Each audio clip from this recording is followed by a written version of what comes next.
Awesome. Great. Well, everyone, we're so pleased to be here. So thank you for joining us with the infamous Audrey Holland. We're getting just a few minutes of a late start here. So I won't spend too much time introducing Audrey, but we're just so thrilled here at Aphasia Access to have her joining us to talk a bit about a really important topic, particularly right now, which is this topic of resilience and talking about ways that we can help people with aphasia and their families, as well as ourselves as clinicians and educators, can help maintain optimism during this really challenging time.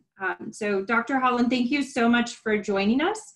And I'm going to let you talk a little bit, and then as questions come in on Facebook, I'll share them with Audrey so that we can be sure to get you involved in the conversation as well. So thanks so much. I need to start off by saying, please speak really loudly because there's something wrong with my audio and I'm not hearing really well.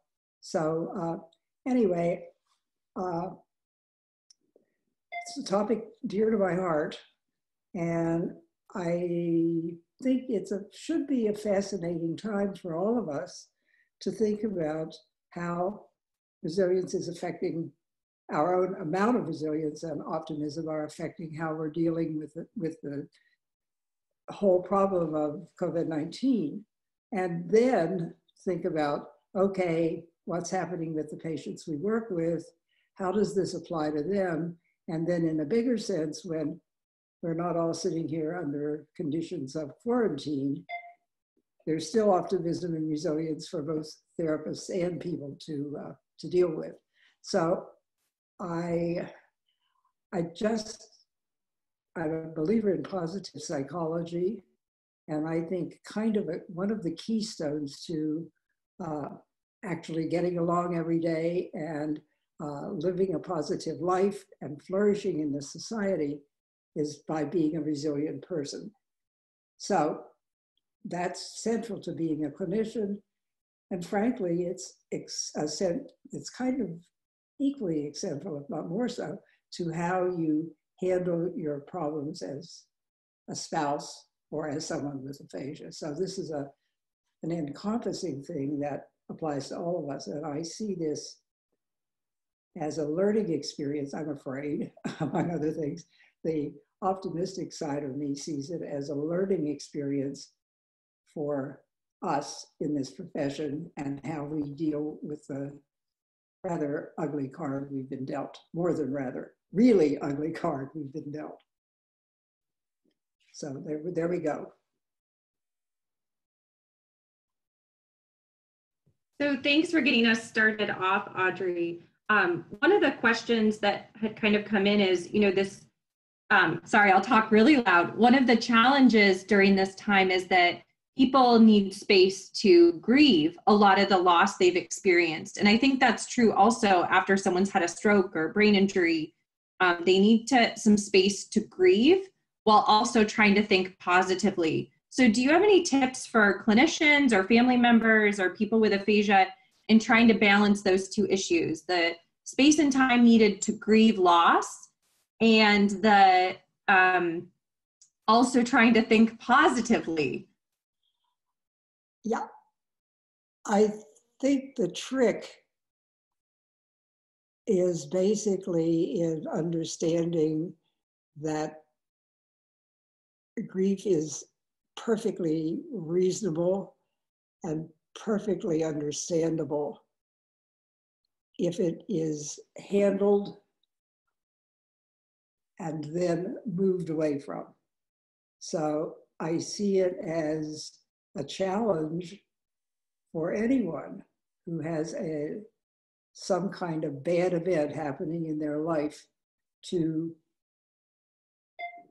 in some way or other, move on. It's not necessarily get over it, but it is moving on.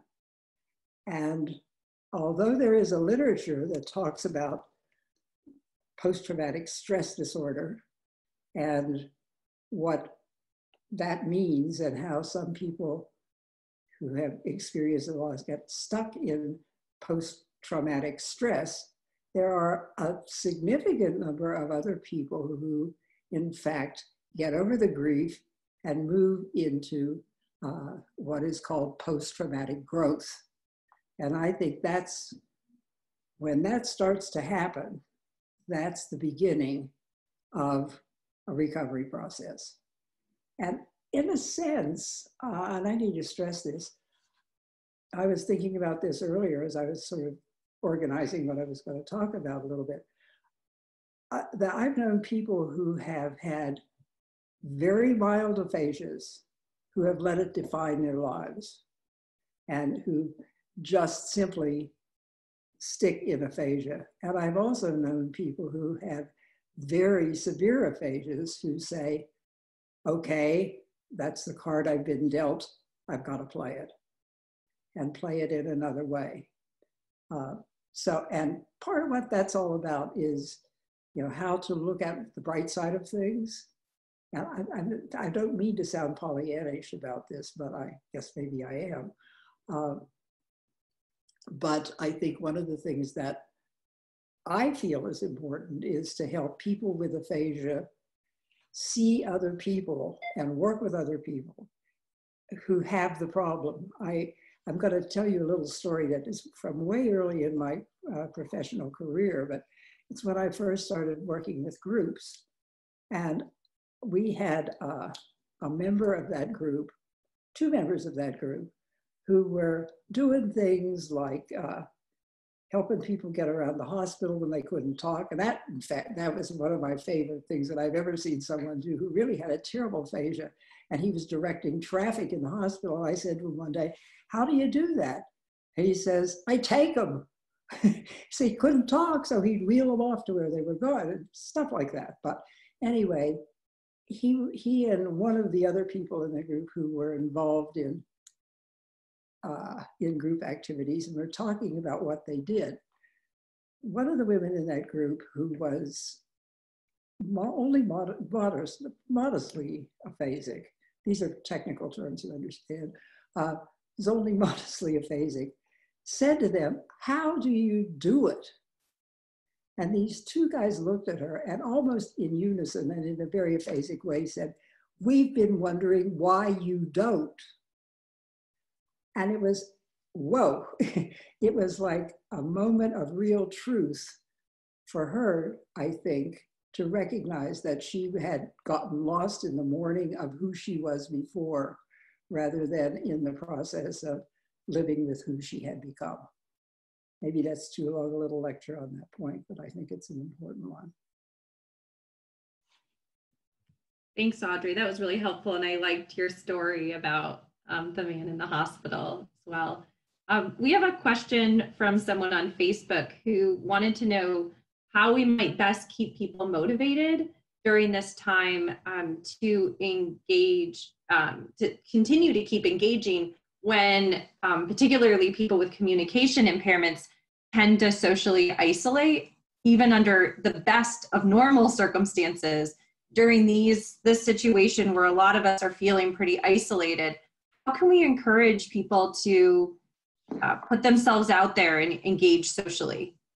Well, one of the things that I'm sorry, maybe I'm just a Pollyanna, but one of the things that I have just been thrilled about is what's happening in aphasia groups across the country and aphasia programs across the country that are picking themselves up by their bootstraps and learning how to get along in having televised groups, in working with people who are not used to doing that at all. I think that has been one of the most exciting things I've ever seen. And from my standpoint, I can't deal with how fabulous I think it is that it's happening, and how rather spontaneously and in the long run, what it portends for therapy and interaction with people with aphasia who can't get to groups, who are not part of an aphasia community, I'm just really excited about that, because I think one of the keys to developing optimism and resilience for people with aphasia is to meet other people with aphasia. And because those groups, when I first started running groups, one of the things that kind of blew me out of the water right from the beginning was the fact that they were very noisy. And that just shocked me, that you'd have to say to a group of people with aphasia, shut up a little bit, you know, you're all trying to talk at the same time. That is when people are comfortable and sort of in a world that is accepting to them, where they do what people do. They butt in, they interrupt, they contradict, they support, they do all of those things. And that's, boy, that's so different from sitting in a therapy room and having to finish a sentence that your therapist says to you, because this is the way, this is the action. And I think it's setting us up for a lot more television, a lot more computer interaction, a lot more not necessarily face-to-face communication. So I'm very excited about that. Do you feel that way? Do you see that, Sarah? I do. And I've a colleague, and I'm sorry, I don't remember who, it recently said, you know, it's remarkable how much telepractice has come so far so quickly because of the huge need. And I don't want to say that it's a quick fix. These online aphasia groups and all the connecting that people are doing virtually now, it certainly isn't the way to reach everybody, and it's not a quick fix to all the problems.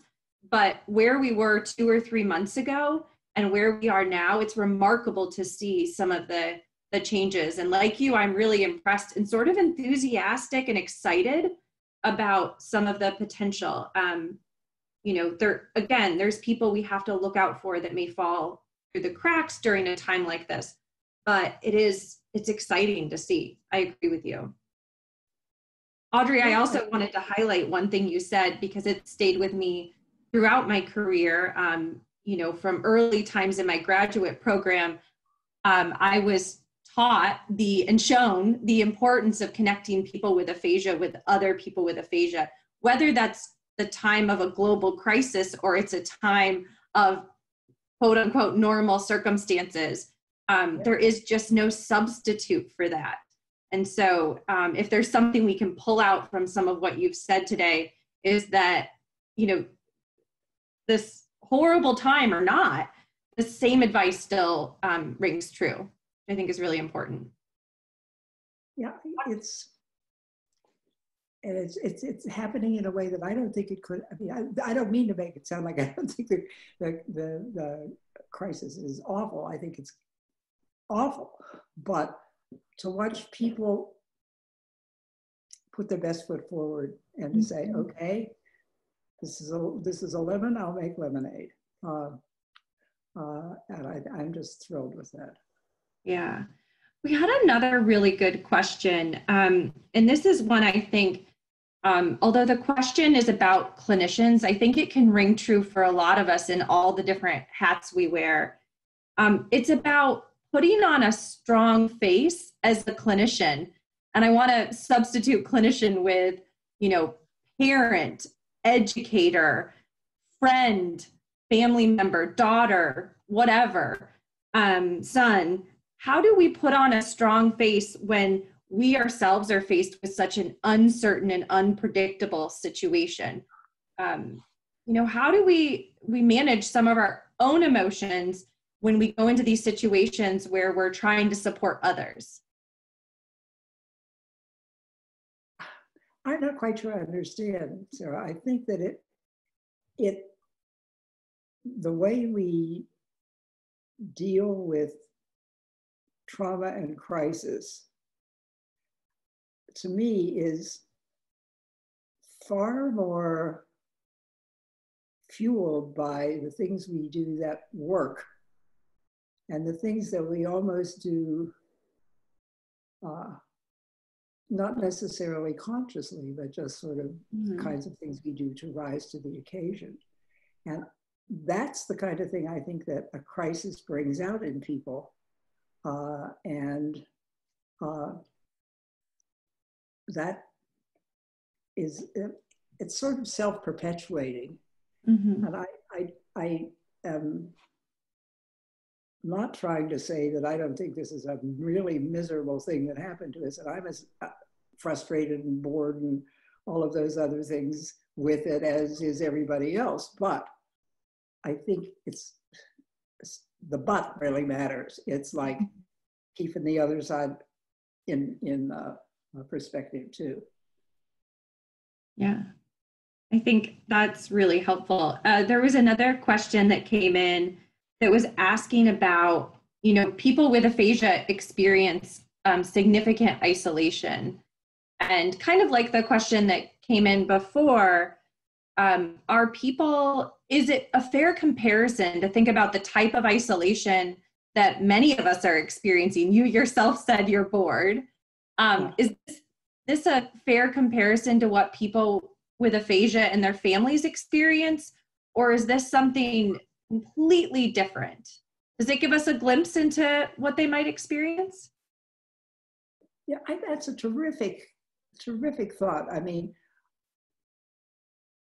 in terms, I'm not doing much active clinical work these days. I'm playing around, but I'm not doing, you know, I'm not being awfully serious about it. But I think that clinicians are getting a taste of what it might be like to live with aphasia by living in an enforced social isolation. And I think it's a great idea to watch what you do with it. Mm-hmm. I mean, like some things that I'm doing that kind of surprised me that I never thought about that I'm doing is, okay, if I'm not having dinner guests, you know, a couple of nights a week, which I tend to do, I'm not all sort of weirded out about whether dinner is going to be good or anything. And it's my opportunity to try to throw some things together that I have never tried before, because ain't going to be nobody around here to complain about the food except me. And I can say, I don't want to eat that. I'll never do that again. So I'm doing a lot of that kind of stuff. And that's kind of, I think, making me understand a little bit more about some of the things, some of the values of being able to do that kind of stuff. And that's not everything that happens in isolation is miserable, is I think what I'm trying to say. It's an opportunity to explore. And that's true of the isolation of a language problem to some degree.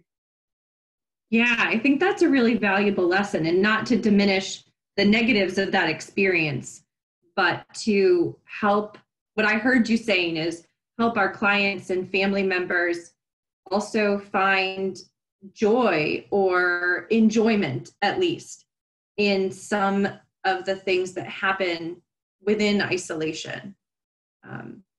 Yeah, I know this is going to sound silly, but I think it's very relevant.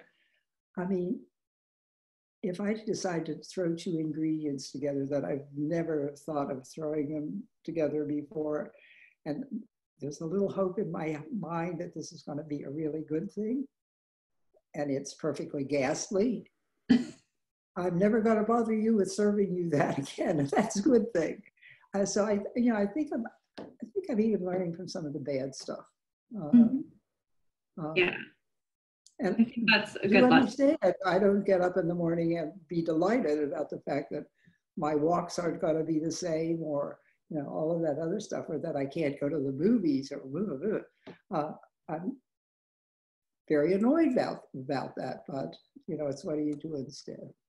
Mm-hmm. And I think to some degree, if I couldn't talk, I'd still have some of those feelings and some of those things to explore. Yeah. A question for you. Sure. I didn't know we were going to turn the tables, though. In my life, I have learned more about aphasia from aphasic people than I have learned from textbooks, or that I have learned from anybody except the people with aphasia themselves. I think my basic instructional tool has been what I've learned from other people. And I wonder whether that's, is that a general reaction, or is that just sort of, I mean, I don't mean to sound like I put people under a microscope and study them. I mean, it's just that you just see such variation. Yeah. I don't want to speak for everybody, but because I'm the only one that gets to talk right now, I kind of get to speak for everybody.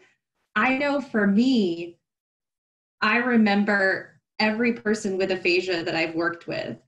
And that means the person I met when I was doing study abroad as an undergrad who had aphasia and taught me things about people with aphasia. And it means my very first clients when I was a graduate student and all the mistakes I made and how patient they were as teachers. I continue to learn from people with aphasia and their families about what is important, what are valuable goals that can actually make a real difference in their life. And I want to add too, I continue to see our clients in our clinic teach our students. They're a partner in teaching our students right along with me, the clients and their family members. We couldn't educate the next generation of clinicians without their contributions, for sure. Yeah, one of the things that is relevant to all of this, and it's was a very interesting lesson that I learned, is that I don't have to like everybody that has aphasia just because they have aphasia. I mean, I've met a lot of people with aphasia that I frankly, and families that I frankly am not very fond of. And I think I used to just be terrified of that, because that seemed like that was not a fair thing to do. It doesn't mean I can't work with them, but it means I have to be self-aware in order to make sure that I'm not giving them short shrift or something. But the first time that I ever gave myself permission not to like a spouse, it was like I got out of a kind of a prison, you know.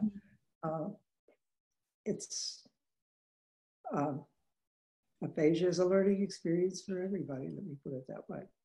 Yeah. There was a similar question along the lines of learning and teaching.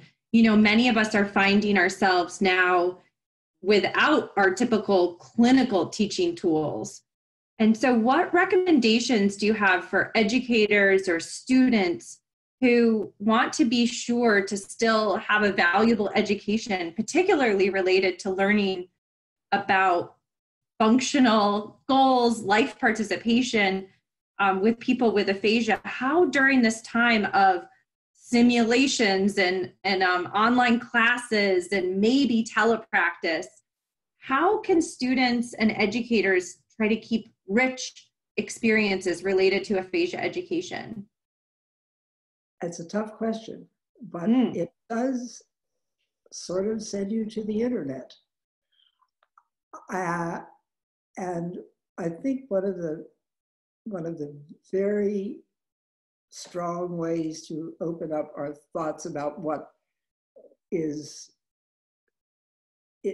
apparent for people is to look at what people do on television, to look at what they're interested in, what they're aware of, to use the media as a learning tool. We all know to do this, but I'm thinking we don't know how to do it. We're learning how to get a lot more out of it than we ever learned before. And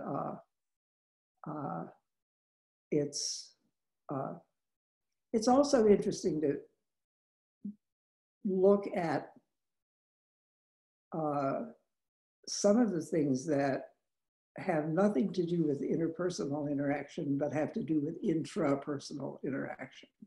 Like, for example, it's okay to spend a lot of time listening to music, if that's something that really turns you on, or if you can read at all, to read. And if you like to read and read decently well, I mean, the written word is there. I think it's partially taking advantage of everything that comes down the pike direction.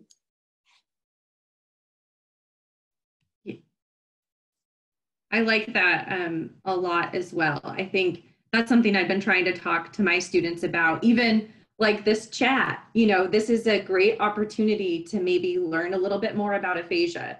And so trying to take advantage of some of the resources that are out there. There's another question that just came in, and it said, just for clarification or maybe a really specific example, you know, what's one or two things as a clinician we could do to help build resilience for people with aphasia and their families? And I know we talked about connecting people with aphasia with other people with aphasia. What else as a clinician can I do during a time like this or any time? Well, I think first of all, there are a number of good examples available to us in the literature about ways you can improve and learn resilience techniques, learn how to become more resilient. It turns out that you can learn this. This isn't just something that you grow up with and are stuck with whatever level of it you get. It isn't like many, many other properties of human behavior. It's something that can grow. Going to workshops that have to do with resilience training, reading well, a person that I'm wildly in favor of is a woman named Karen Rivich, who has written on training children to be resilient, to working with families, training resilience in families. And she is, I think, one of the persons that I feel is one of the biggest names in this field. And following some of her suggestions for improving one's resilience, I know work because I have been a student of Karen Rivich's, and I know what great amount I have learned from her. Also, the literature that's available to us on post-traumatic growth by writers like Tedeschi and begins with a C, Calhoun. And currently the work that's going on with Tammy Brandkamp and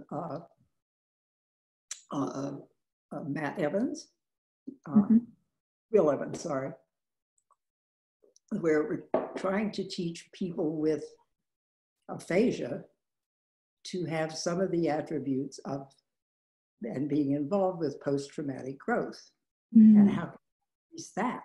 So I think there are things out there that are technical things that people are beginning to do, or hopefully do more and more of, that serve to move that road along. It isn't just something that, oh, I'm a resilient person. It's like, oh, could I be a little bit more resilient about this than I was yesterday? Can I be a little less bothered when my cats don't wake me up 3 times at night? And what can I do to change that? How, that kind of stuff. So it isn't all what you came with, it's how you can play around with your environment to emphasize those characteristics of what I think are great mental health.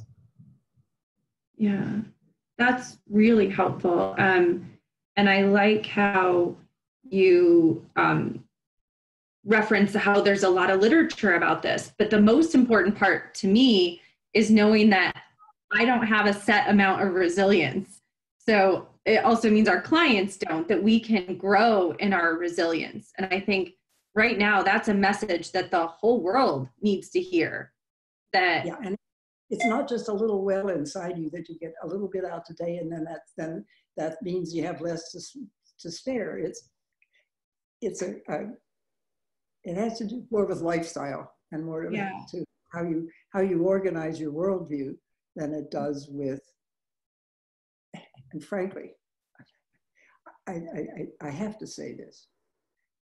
than the crisis you're facing. I mean, it has more to do with how you live your life than how you live with the crisis. Than the crises you're facing, because you learn from yourself about yourself from things like this.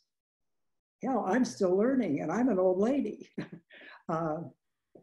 And so I'm making it very fairy than I mean to. But. Well, and I don't want to put words in your mouth, but it strikes me from like the yoga tradition and many others, this idea of practice. So resilience almost as a practice versus a well that I can only draw so much from. Resilience is a practice. It also means I don't have to be perfect and perfectly resilient all the time, right? If you always did something so well that it was always perfect. I mean, I'm not sure if I were an artist or a musician, I would be saying this, but I don't have those. That's not the kind of skills I'm talking about. If I don't get myself perfectly through an experience, I can learn by what could I have done better, or whoo, I'll never do that again, or could I have done this instead? You know, things like that. That I think just being kind of alert to patting yourself on the back and things, patting yourself on the back a little bit for things done sort of well, and big claps and hurrahs and fireworks when you do things really appropriately. I like that a lot. That'll stay with me. There's a question that came in that's one a lot of colleagues I admire have been talking a lot about, that this is a time when people are at risk for falling through the cracks because of isolation, because of reduced services, because. So do you have ideas for identifying particular people who might be at greatest risk right now or struggling the most, might be having a difficult time, and how can we reach those people? Do you have suggestions or ideas for that kind of big problem? You're right. That's a very big problem. I think that I'm trying to think outside the world of aphasia to answer that, because and I think one of the things is to be perhaps kind of alert for people who are in your everyday environment who make you wonder about maybe they need a little more help than somebody else, and reaching out to somebody like that and saying, is there something I can do to help you? I mean, even if you're yelling it across the street to some neighbor, can I do your grocery shopping for you today, or something like that? I think that the most important thing is to be alert for people you know who might be really in a position to suffer more. And I can think of two kinds of people that immediately come to my mind. One are people who live alone, and particularly people who live alone who are aphasic and who aren't really masters of their own environment and who are needing people to just sort of keep an eye out for them. But I don't mean just people who are aphasic. I mean people who are not capable of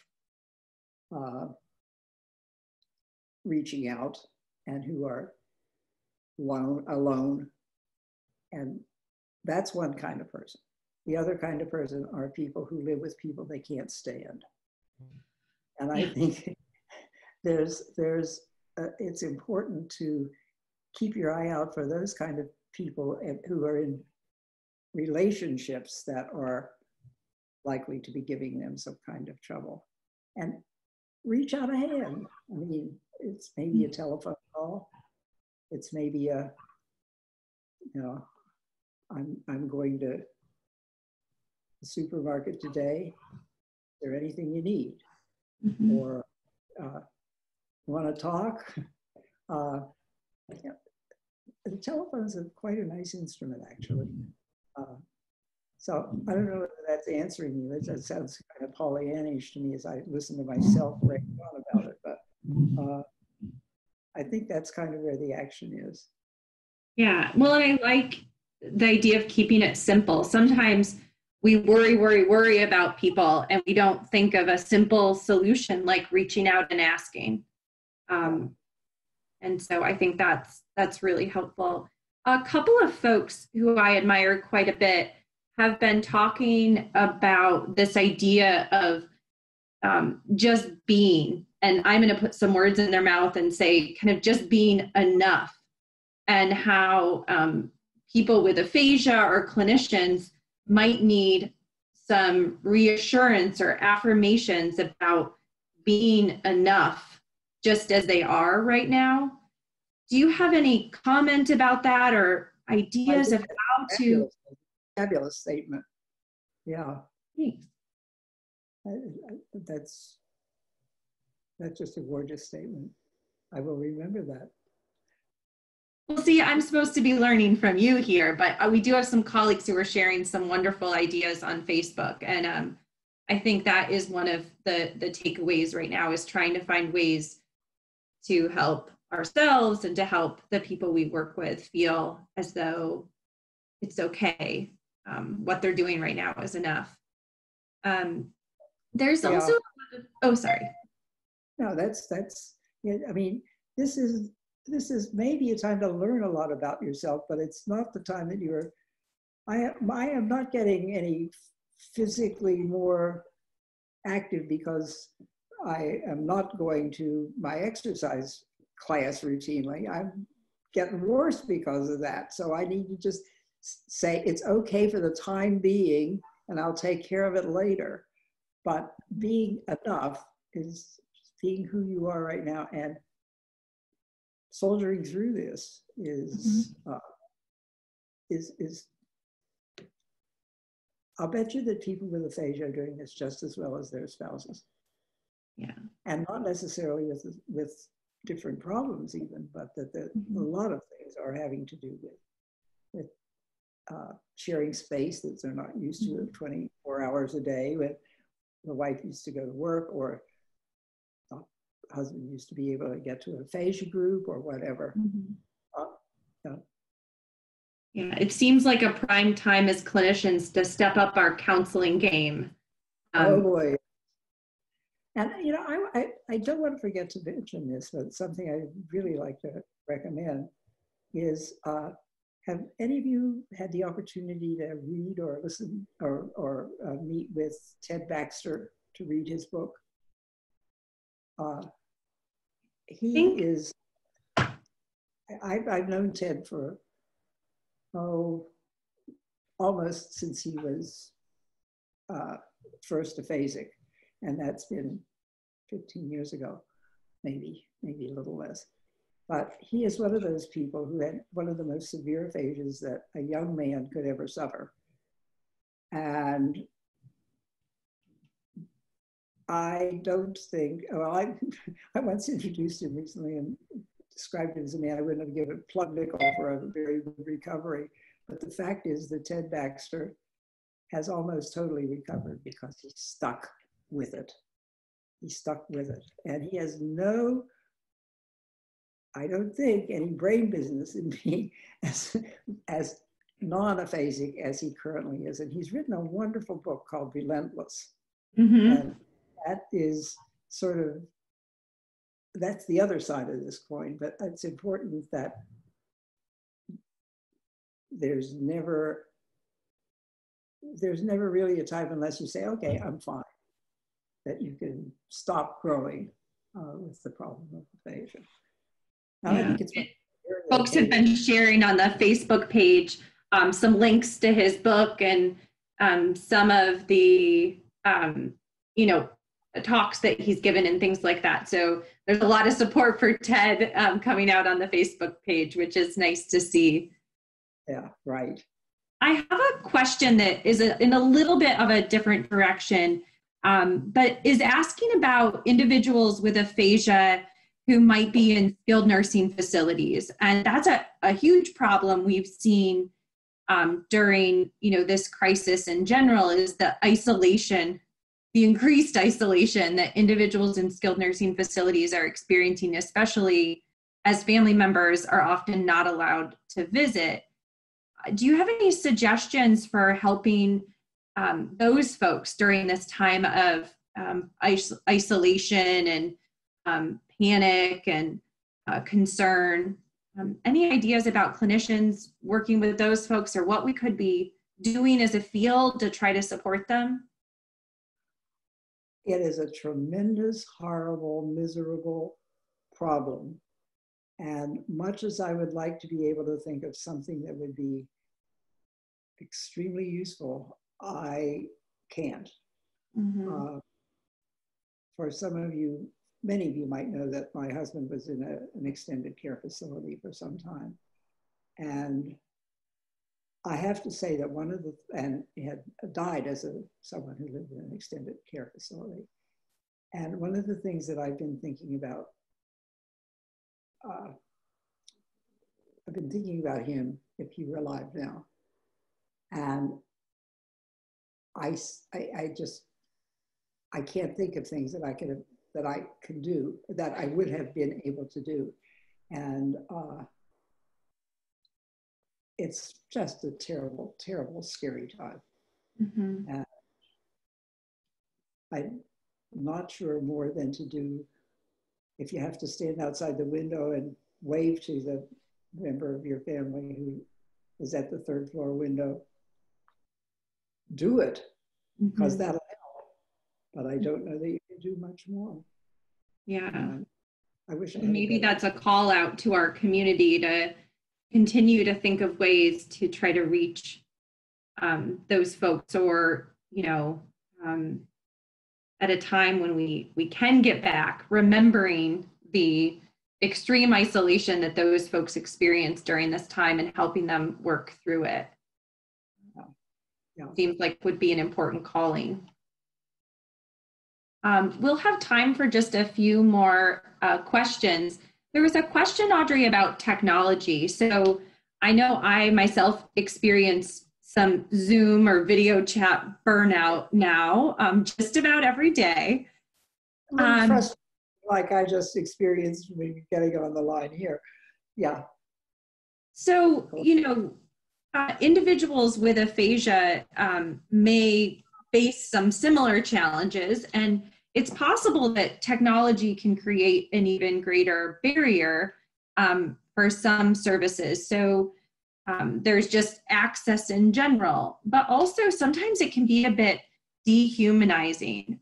So, if you and I were sitting at your home in Arizona, we could sit down and have a cup of tea, and the sun would be coming in the windows, and it would just be this, really human experience. And it's still lovely to chat with you here, but it doesn't feel, it's not quite the same. So how can we create some more human experiences in the work that we do, whether it's support groups or virtual groups or what telepractice, anything we're doing with some of our clients? What can we do to humanize those situations? I don't have good answers for those sorts of things, Sarah. I really don't. I mean, I think we're doing as well as we possibly can, and the fact that we're not doing it perfectly isn't going to mean that we're not going to be able to find a little bit of new knowledge today here that you can apply there tomorrow. That's, I think, the way change is effected in this kind of a circumstance. I think we're all learning from this. And I know I sound like Mrs. Pollyanna, but I have a feeling that all of you with the pain, most all of us with the pain that we're going through with this, are having some pretty valuable learning experiences that we can apply to later life. Mm-hmm. I mean, I'm thinking, for example, that in a big way, Americans have never been through anything like this, and we don't necessarily have tested what are the limitations of our own resilience and optimism.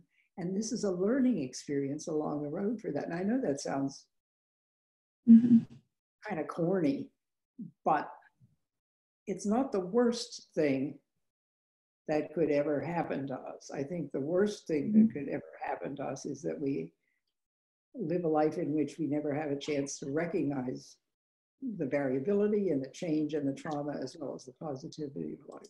So, you know, I think the downs are as important as the ups as learning experience. Yeah, and some of what I'm hearing you say too, Audrey, is, you know, this maybe the way to make it a human experience is just by being human. So back to that being enough and just doing the best we can do with what we have right now. And maybe that means, you know, that, you know, you get to meet a member of my family, or a furry friend runs across the screen in the middle of our telepractice session. Or maybe it means we have normal technical issues like every other person has, and just being human and showing up as our human selves is kind of how we can maybe bring a bit of human side to this tech world that we're experiencing right now.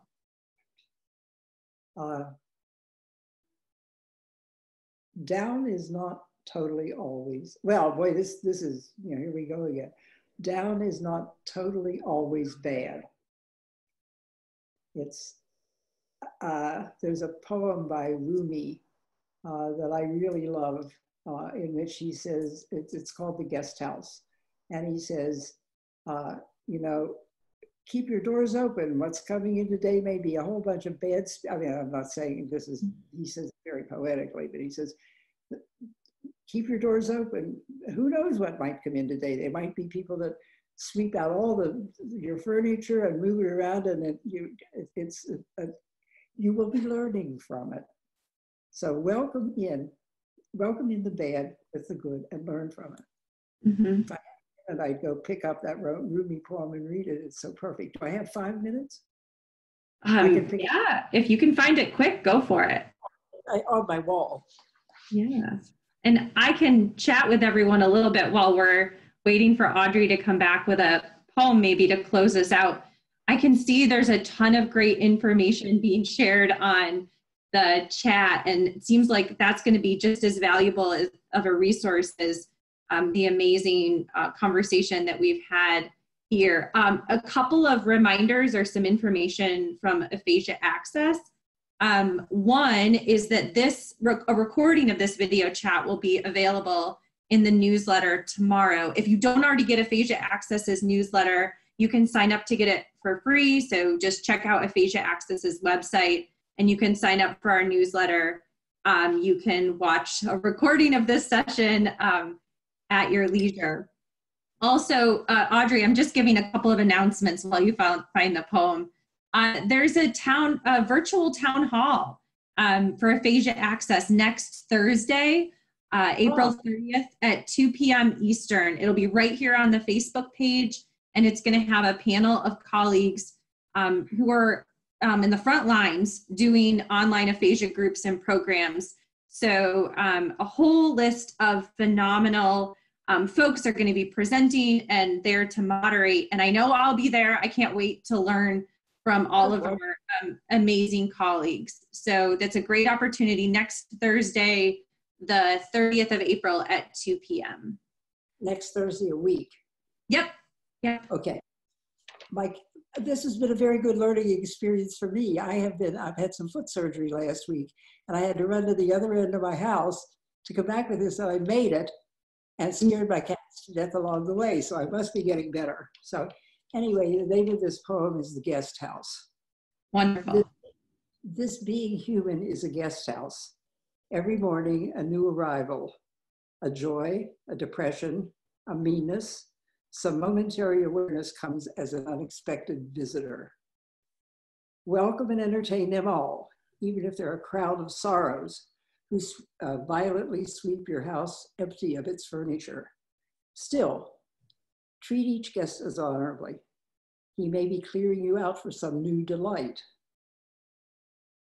The dark thought, the shame, the malice, meet them at the door laughing and invite them in. Be grateful to whoever comes, because each has been sent to you as a guide from beyond. That's sort of something I Audrey, that was a beautiful way to begin to close us out tonight. I'm so glad that you got up and scared your cats to share it. I'm so happy I did. I mean, I flew through the house like one of these. Anyway. Well, we've been getting so many messages. I can barely keep up with them. Tons of messages of support, colleagues, individuals with aphasia, educators are reaching out and saying how helpful this was. Do you have any just last kind of closing remarks to share with the group, and remembering that, you know, we all respect that you're also human, and as much as we all admire and appreciate all the wonderful things that you've shared, you know, everything you've shared today has been very profound, and we just appreciate you so much. Thank you so much. It's been scary but fun, and I'm sorry that I was having such trouble hearing. But anyway, thank you so much, everyone. Yeah, thank you so much, Audrey. We're going to start to close off. I understand it's going to take us a couple minutes. So as we start to shut down, we'll wave our goodbyes and talk to everyone soon. Thank you again for joining us this afternoon. It was my pleasure to chat with you, Audrey, and to be joined by so many of our wonderful colleagues and friends from all over.